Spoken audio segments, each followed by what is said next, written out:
Tinatamaan na si Sawamura, pero nadadaplisan nga lang siya dito. Bahagya lang ang mga tama pagkagulat nga nila Aoki at Kimura. At si Tagaki, naiiwasan din niya.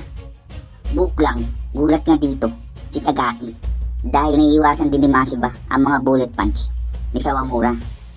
At magpapakawala naman sila ng parehas na kanan. At sabay nang nagkatamaan ang mga kanan naman nila dito. Sabay talsik nga dito ang parehas nilang mga kamao sa lakas ng impact. At kita nga dito na walang nagpapatinag sa kanila. Pinigilan ang kanan ng isang kanan. Halos parehas lang ang mga lakas nila, sabi nga dito ni Mr. Fuji. At tumunog na nga ang bell, tapos na ang round 1. At sabay nang pumagit na agad dito ang referee. At sigaw nga dito ang announcer nang matapos tumunog ang bell. Dahil nga daw na nakatutok siya sa bakbakan nila, kaya nakalimutan niyang magsalita. Dahil mas maganda at nakakapigil hindi nga daw ang laban ng dalawa. At tumalikod na nga sila, Mashiba at Sawamura, para bumalik na sa kanilang mga corner. Sigaw nga dito ang announcer. Isang high level na mga teknik at palitan ng mga suntok ang nasaksihan natin sa round 1 pa lang. Mga mabibilis na suntok. Pero matapos nun ay wala pa rin daw direktang tama sa kanilang dalawa. Pantay na pantay sila. Parehas lang ang laban nila. Isang malinis na laban. Ang laban na higit pa sa inaasahan natin. Sigaw nga dito ng announcer. Malinis na laban. Pagdududa nga dito Takamura. Hindi ako makapaniwala. Mahuhusay silang mga boksingero. Sabi naman dito ni Ibo. Ano kaya ang mangyayari sa round 2? Sigaw ulit dito ng announcer. At nakaupo na dito ang dalawa sa bawat nilang mga corner. Nagbibigay na nga dito ng instruction ang coach ni Mashiba. Gayon din ang coach ni Sawamura. Pero ang tinginan nila ay matatalim pa rin. At tumayo na nga dito ang dalawa para sa round 2. At tumunog na ang bell. Simula na ng round 2. Mabilis nang papunta na sila sa gitna ng ring. Sigawan na nga dito ang mga manonood. At sinisigaw nila dito ang champion na si Mashiba. Tapusin na daw niya sa round na to si Sawamura. At bumitaw nga agad dito ng isang mabilis na flicker si Mashiba. Siya ang unang umatake, pero handa naman agad dito si Sawamura para mailagan yun. At isang flicker na naman at nailagan ulit ito ni Sawamura. Pero sabay ngang hinanda na dito ni Mashiba ang kanan niya. Pinatigas na nga niya.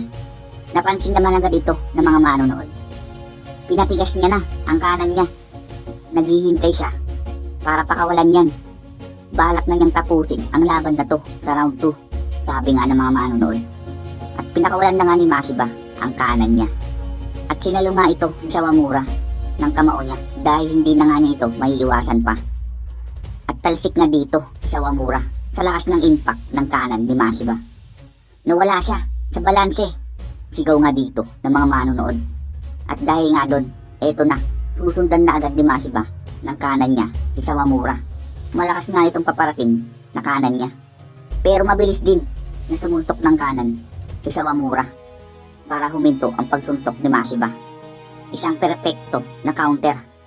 Inaabangan lang pala niya ang kanan ni Mashiba. At pumasok na nga sa loob si Sawamura. At sabay isang kaliwa na naman ni Mashiba. Isang uppercut para mapalayo niya si Sawamura sa kanya.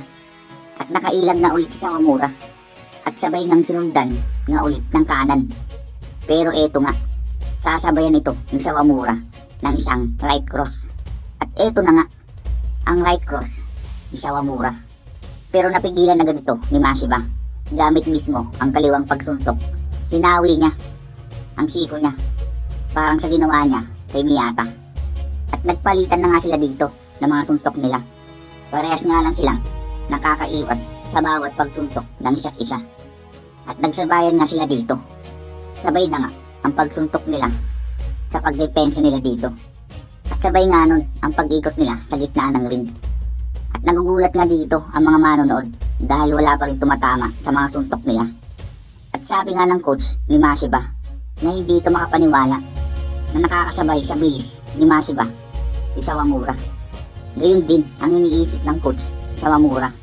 Nasasabayan ni Mashiba ang bawat pag-counter sa kanya ni Sawamura. At naisip nga nila dito na halos parehas lang daw ang lakas ng dalawang boksingero. At natapos na agad ang round 2 nang wala man lang nangyari.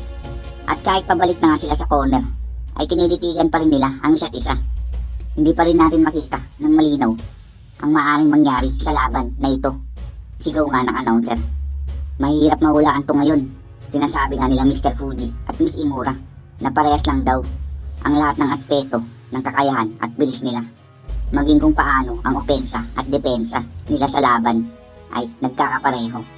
At kung sino daw ang unang makatama ay siya ang maaaring manguna na sa laban, sabi nga nila dito.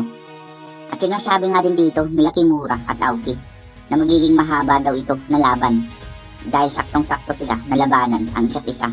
Kaya malamang matatagalan ang laban. At kung sino sa kanila ang unang mawala sa focus, kaya matatapos ito maya-maya. At sabi nga dito ni Tagaki, nagtataka lang ako kung ano ang iniisip ngayon ni Senpai.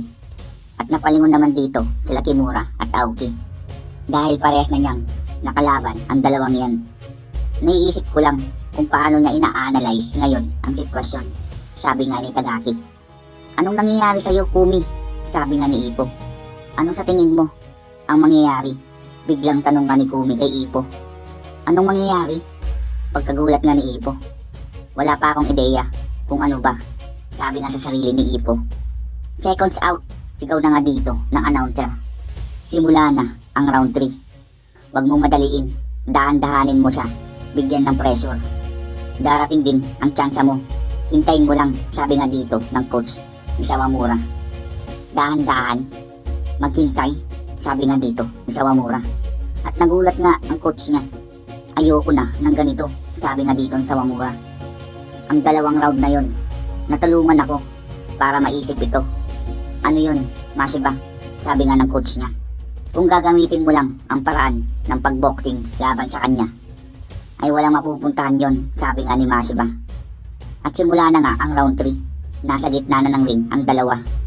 At nag-uusap-usap nga dito ang mga manonood na parehas daw silang mahuhusay ng mga boksingero.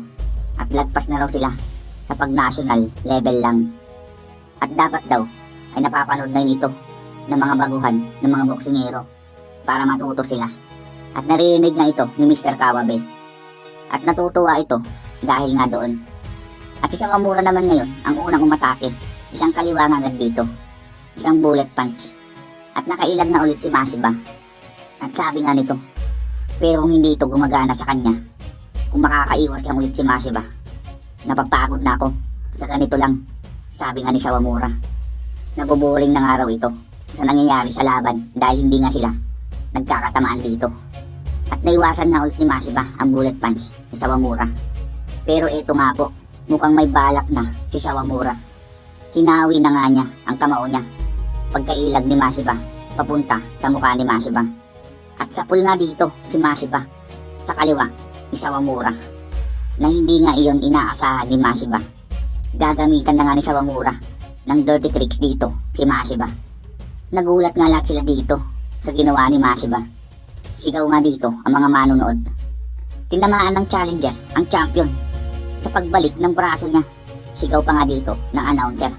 At dito po nagtatapos ang chapter 681 at 682. Maraming salamat po.